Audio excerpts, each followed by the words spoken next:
प्रणाम तात सुमंत जी, पधारिए। हे रघुनंदन। हाँ हाँ तात, कहिए। महाराज ने आपको शीघ्र याद किया है, शीघ्र आप मेरे साथ चलिए। हे तात, इतनी शीघ्रता और व्याकुलता का क्या कारण है कि महाराज ने हमें याद किया?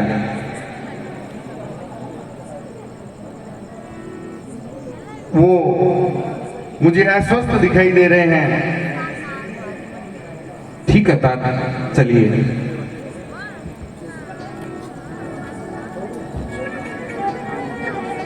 राम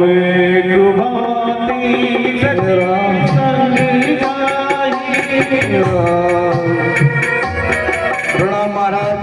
राम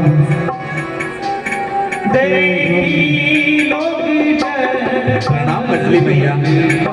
चिरंजीव पुत्र। प्रणाम पिताश्री महाराज। हे तात सुमंत जी। हाँ रघुनंदन। हे माताश्री। हाँ हाँ पुत्र। पिताश्री इस प्रकार से व्याकुल और अधीर क्यों लग रहे हैं? मुझे इनके होठ भी सूखे हुए लग रहे हैं, इनका गला कंठ रुधा हुआ, इनकी वाणी नहीं निकल पा रही है। हे माता, इनका शरीर ताप से अधिक गर्म और व्यथित लग रहा है।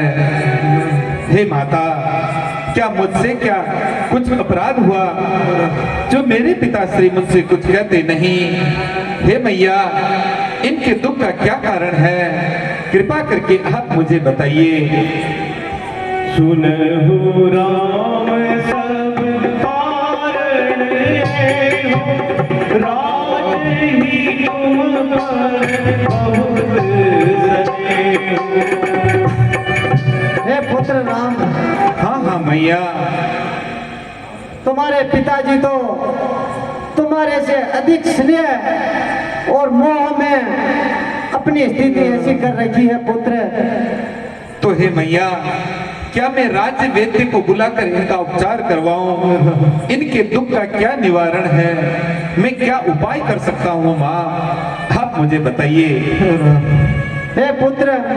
हाँ हाँ मैया, कहिए। महाराज जी के दुख का कारण तो मेरी भी समझ में नहीं आया, क्योंकि एक बार देवासुर संग्राम में महाराज जी ने मुझे 2 वचन दिए थे कि जब चाहे तब मांग लेना।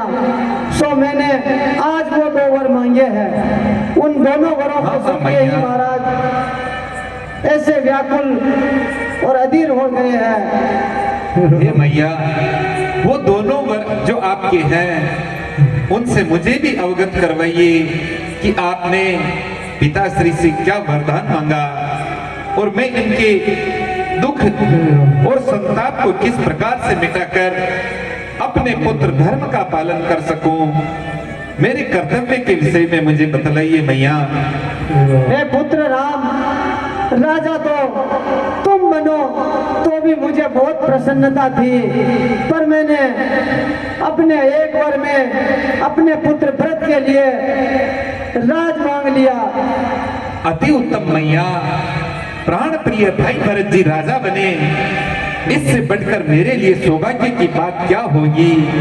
हे मैया, आपने तो मेरे हृदय की बात छीन ली। आप सभी प्रकार से मेरा ही भला सोच रही है मैया। और आपका दूसरा वरदान क्या है माँ? हे पुत्र राम, मैंने महाराज से दूसरे वर में मांगा था कि पुत्र राम तपस्वी वेश धारण करके 14 वर्षों तक वन में निवास करे। अति उत्तम मैया। आपने तो मेरा यह लोक और परलोक सुधार दिया। हे मैया, आपकी ममता की छांव में मेरा इतना बड़ा कल्याण विधाता आज मुझे सभी प्रकार से मेरे अनुकूल लग रहा है। हे मैया, इस संसार में उसी पुत्र का जन्म लेना सार्थक है जो अपने माता पिता के वचनों में अनुराग रखे, उनकी आज्ञा पालन में क्रम से लगा रहे। हे मैया, माता पिता की सेवा करने वाला पुत्र इस संसार में अति दुर्लभ है। इसलिए हे मैया, यही बात पुत्र, मैं महाराज को समझा समझा के थक गई। विवश होके मुझे तात सुमन जी से तुम्हें बुलाना पड़ा। हे पिताश्री, आप इस प्रकार से अधीर न होइए, अपने हृदय के संताप और दुख को मिटा दीजिए, क्योंकि आप जैसे महान सूरवीर, धर्मवीर, कर्तव्य परायण, सत्यवादी राजा के लिए इस प्रकार की अधीरता शोभा नहीं देती। हे मैया, यह जो आज शुभ मंगल का अवसर है, यह मेरे पुण्यों का उदय है। हे मैया, अपने माता पिता के दोनों वरदान पूरे करने का मेरा परम कर्तव्य है। हे मैया, हाँ हाँ पुत्र, मुझे तो केवल इसी बात का दुख है कि बात तो कितनी छोटी सी है और पिताश्री महाराज ने कितना बड़ा कष्ट उठाया। हे मैया, आपको अपने पुत्र राम की सौगंध है। मुझे बताइए, क्या बस यही कारण है या मुझसे और कोई अपराध हुआ? जो भी बात सत्य हो, हे माया, आप मुझे बताइए। नहीं नहीं पुत्र, इससे अधिक और कोई बात नहीं है पुत्र। मैंने तो महाराज से मेरे 2 वचन मांगे थे, वो दोनों वचन यही है, ये आपको वनवास नहीं भेजना चाहते पुत्र, इसीलिए आपके मुंह में ऐसे अधीर हो गए हैं।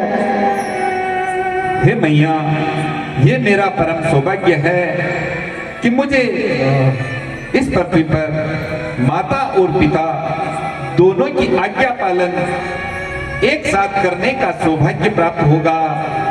हे मैया, यदि इस शुभ मंगल अवसर पर मैं वन को न जाऊं तो मूर्खों के समाज में सर्वप्रथम मेरी ही गिनती होगी। इस शुभ मंगलकारी अवसर को महान मूर्ख से मूर्ख व्यक्ति भी नहीं छोड़ सकता।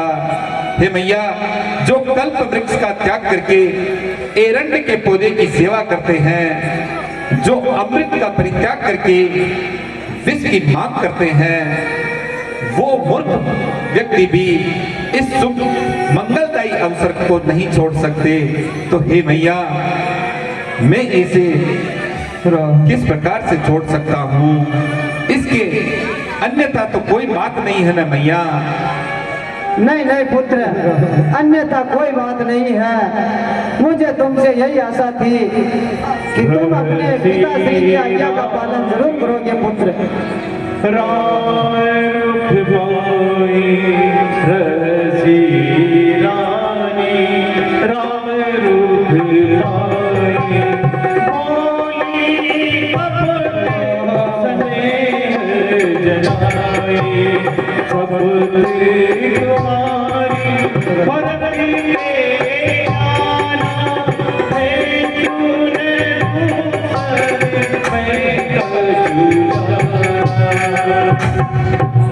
हे पिताश्री महाराज, आप इस तरह से व्याकुल न होइए, अपने हृदय में धीरज धारण कीजिए। यह शुभ मंगल का समय है और हे पिताश्री, मुझे माता की आज्ञा मिल गई है और आपकी सहमति है, तो मैं अपने कर्तव्य पथ पर आगे की ओर प्रस्थान करना चाहता हूँ। मुझे आज्ञा प्रदान कीजिए अपने श्री मुख से। हे पुत्र, महाराज अपने मुख से तो कुछ नहीं बोलेंगे, मैं तुम्हारी माता तुम्हें आज्ञा दे रही हूँ पुत्र। सुबह प्रातः काल वन को जाने की तैयारी करो पुत्र, सूर्य उदय होने वाला है पुत्र। हे पुत्र, हाँ हाँ मैया। देर ना करो हे राम। हाँ हाँ मैया,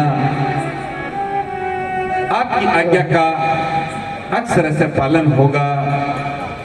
हे मैया, आपको अपने पुत्र पर पूर्ण विश्वास होना चाहिए।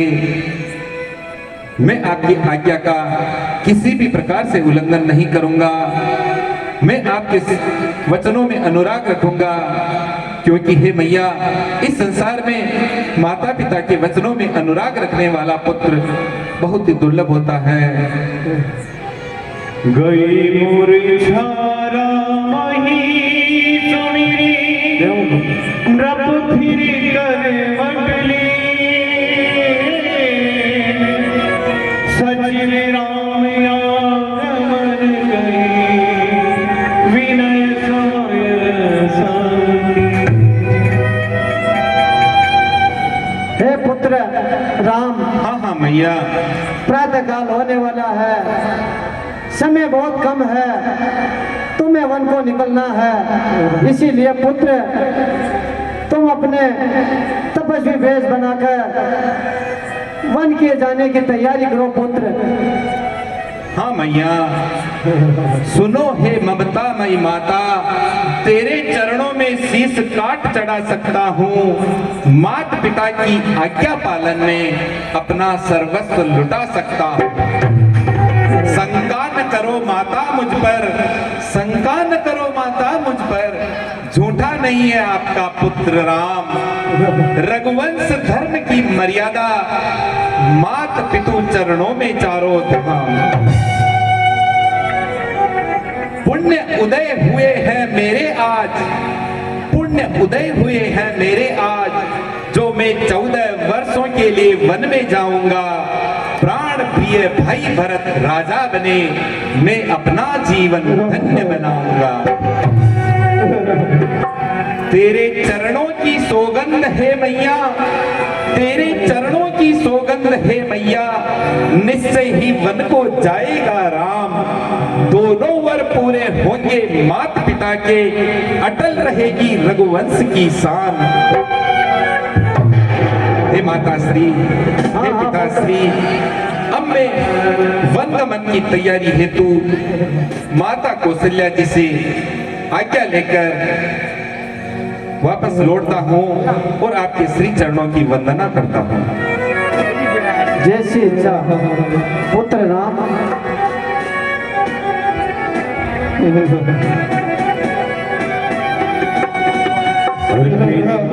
दुनिया का मेरा दुनिया का मेरा